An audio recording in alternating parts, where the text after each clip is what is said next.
इसके ऊपर जिम्नाशियम बनाने का क्या फ़ायदा और किस तरह से नुकसान कितना है। देखो और ये सारे मशीन लगा के कितना नुकसान किया है ये लोगों ने अभी 1 साल में ये बांध के। और आप देखो अभी नदी की क्या हालत है। ये है भारंगी नदी और वहाँ आप देख सकते हो वो जो वॉल ऐसे ऐसे करके जैसे चाहिए वैसे करके ये वॉल बांधते हैं।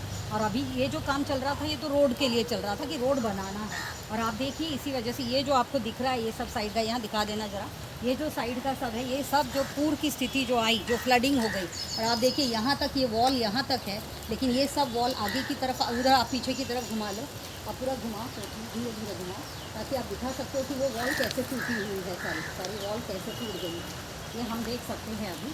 और यही है जो हालत हम लोग हमेशा जो देखते हैं कि किस तरीके का नुकसान की भरपाई कौन करेगा। अभी इस चीज़ का एक छोटी सी जो निर्णय वो किस तरह से गलत निर्णय कैसे हो जाती है वो देखिए। और नदी भले ही बोल नहीं सकती मगर इस तरह से वो रुद्र रूप धारण करके बता देती है कि मेरे ऊपर कोई भी चीज़ ऐसे करके नहीं चलेगा और उसके मार्ग में आने वालों को ऐसे ही फेस करना पड़ेगा। इसीलिए हम पहले ही सावधान हो जाएं कि नदी, और ये देखिए पेड़, ये नदी के साइड के ये जो पेड़ हैं, जो बायोडाइवर्सिटी है, ये सबको भी मेंटेन करना बहुत ज़रूरी है। एक्चुअली ये जो सिद्धांत, ये जो एरिया है ना, ये इसको बफर जोन कहते हैं। ये बफर जोन कंपलसरी होता है। राइपेरियन जोन्स जो बोलते हैं ना नदी का, आप लोगों के लिए भी ये इम्पॉर्टेंट है। सारे जो इंजीनियर्स हैं, आप लोग अगर जब तक वो राइपेरियन जोन्स को नहीं छोड़ोगे, जो यहाँ से और वहाँ से भी, आपने कितना मीटर हुआ बोला, 3-4 मीटर, कितना, 7 मीटर, 7 मीटर ना, तो वहाँ से भी अभी आपको वो छोड़ना ही पड़ेगा क्योंकि ये जो है ना ये राइपेरियन जोन्स है उसके, वो 7 मीटर है। और इसीलिए जब तक आप वो नहीं छोड़ोगे ना, ये हर साल ये ऐसा ही फेस करेंगे और गवर्नमेंट का पैसा सब पानी में जाएगा और टैक्स पेयर्स को ही भरते रहना पड़ता है ये सब चीज़ों का। तो अभी आप समझ लो, समझ गए ना अभी। राइपेरियन जोन 7 मीटर का होता है। हाँ 6 मीटर्स का बोल के रखा हुआ है नॉर्मली, तो वही 6-7 मीटर्स का। तो ये जो उसी लिए ही तो था ना, अगर हम उसको भी तोड़ के अगर उसके अंदर आके ये सब चीज़ों को करने की कोशिश कर रहे हैं तो that is why it is wrong. और आप अभी देखो ना, ये जो वॉल बनाया है, हाँ, वो वॉल भी देखो जैसे तैसे लेके जाते हैं, जैसे मतलब अपने को जैसे चाहिए। मतलब हम वहाँ से और ऐसे आ गए ना तो वो और थोड़ा ये हो गया, कंस्ट्रेंट हो गया, उसके लिए डिमिनिश हो रहा है ना वो उतना विड्थ उसका। तो इसी वजह से फिर यहाँ पे पानी भर गया, समझ में आया, वहाँ से कम हो गया और यहाँ ऐसे भरने की वजह से ये सारा वॉल वगैरह वॉल को तोड़ डाला उसने। या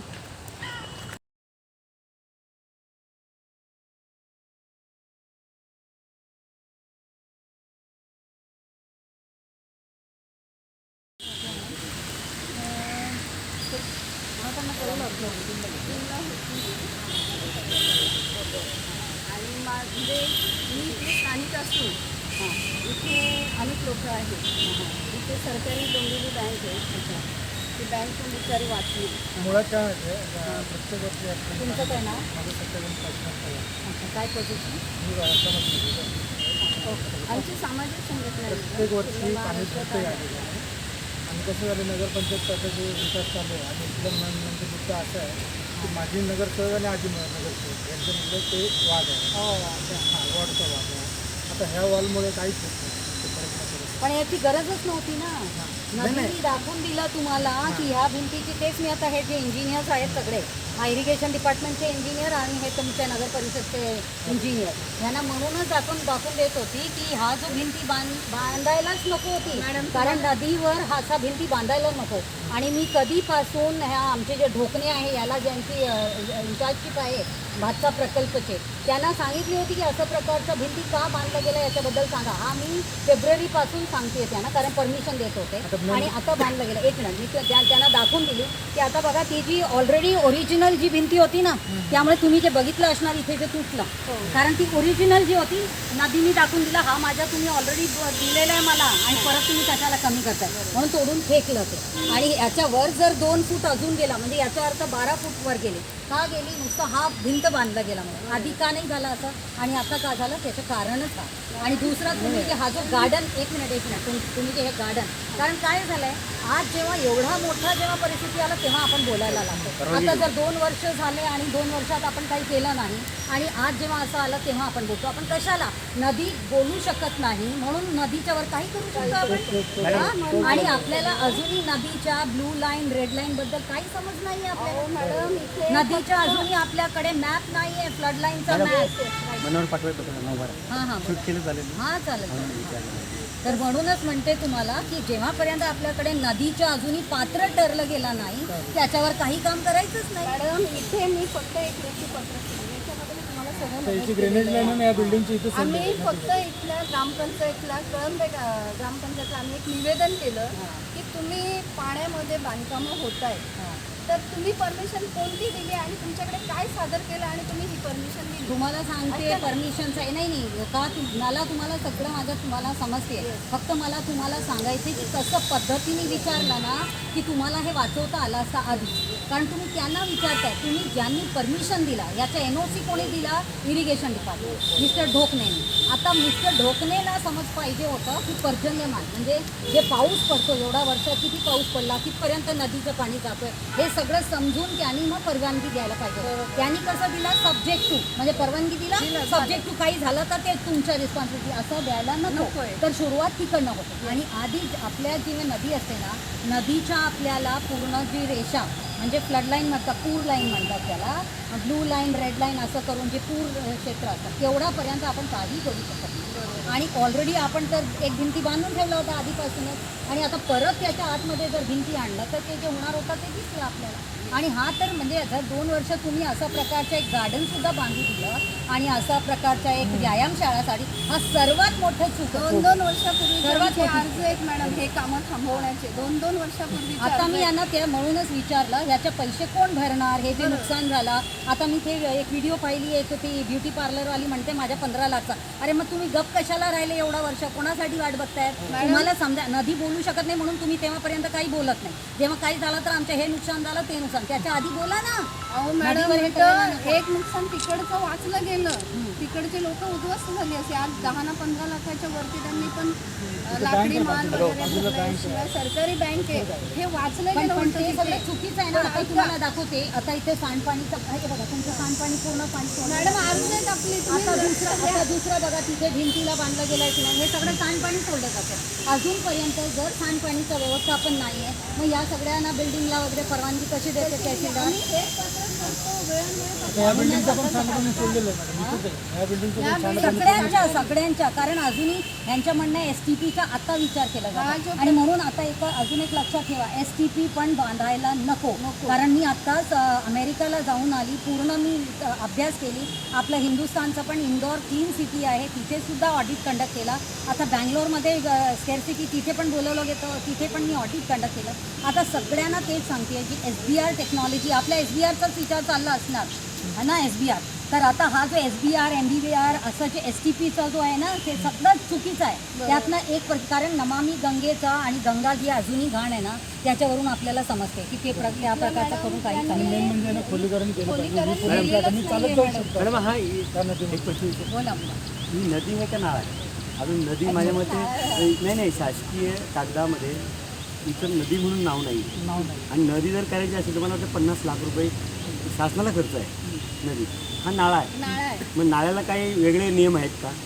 हे बघा लक्षात ठेवा हा नाला नाही आहे पहिला कारण आधी पण आपल्या याच्यात जे आपल्या परंपरा जी होती आधीपासून जे छोटे छोटे असे जे ट्रिब्युटरीज आहे डिस्ट्रिब्युटरीज आहे जे मोठी नदीला जाऊन भेटते जसं ही भातसाला जाऊन भेटते बरोबर. हां तर याला नालाच म्हणायचो आपण.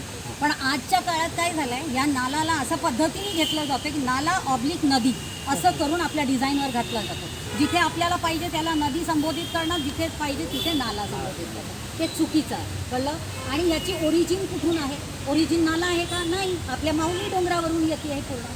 तर आपल्याला डोंगर ते कॉन्फ्लुएन्स म्हणजे ही एक नदीची कॅरेक्टरिस्टिक्स मला आता मराठी शब्द त्याच्यात माहीत नाही आहे तर ती जी असते ना ते समजून घेतलं तर आपल्याला समजणार ही नाला आहे की नदी आहे. तर ही नदीच आहे. सार्वजनिक बांधकाम विभागाने हे जे बारांगी उद्यान बनवलं या उद्यानाचा अतिशय मोठा म्हणजे प्रभाव या नदीवर पडलेला आहे. आता हे एवढं बांधकाम आहे बघा जर एवढं जर आठवलं असतं तर नदीचा प्रवाह सुरळीत झाला असता असं माझं वैयक्तिक मत आहे. आणि हा सगळ्यात मोठं एवढं मोठं काम करताय तुम्ही एवढे लाखो करोडो रुपये तुम्ही शासनाचे पाण्यात घालवत आहे आणि याला कुठल्या परवानग्या मिळाल्या हे पण संशोधनाचा विषय आहे ना. आपण वेळोवेळी मागणी करतो तर देत नाही मॅडम उत्तर. हॅलो.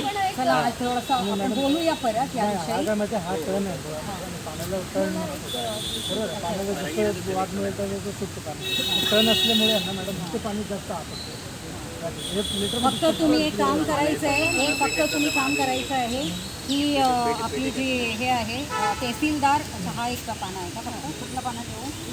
हां, तर तहसीलदार आणि BDO या दोघांना माझ्यातर्फे निरोप.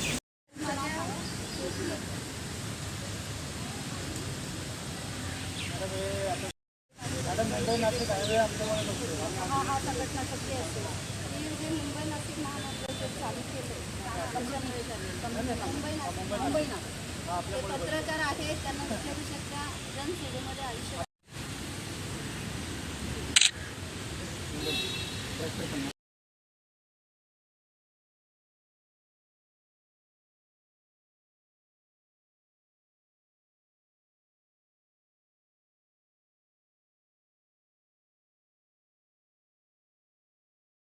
थांबवण्याचे 2-2 वर्षापूर्वी आता मी यांना त्या म्हणूनच विचारलं, याच्या पैसे कोण भरणार, हे जे नुकसान झाला काम करायचंच नाही. मॅडम इथे मी फक्त एक लेखी पत्र केलं, याच्यामधून तुम्हाला सगळं त्याची नमूद ग्रेनेज केलेलं लाईन आहे. या बिल्डिंगची इथे सोडली आम्ही फक्त इथल्या ग्रामपंचायतला कळंब ग्रामपंचायतला आम्ही एक निवेदन केलं की तुम्ही पाण्यामध्ये बांधकामं होत आहेत, तर तुम्ही परमिशन कोणती दिली आणि तुमच्याकडे काय सादर केलं आणि तुम्ही ही परमिशन दिली. तुम्हाला सांगते परमिशनचा नाही का मला तुम्हाला सगळं तुम्हाला समजते, फक्त मला तुम्हाला सांगायचं की कसं पद्धतीने विचारलं ना की तुम्हाला हे वाचवता आलं असतं आधी, कारण तुम्ही त्यांना विचारताय. तुम्ही ज्यांनी परमिशन दिला याच्या NOC कोणी दिला? Irrigation department, mister ढोकणेनी.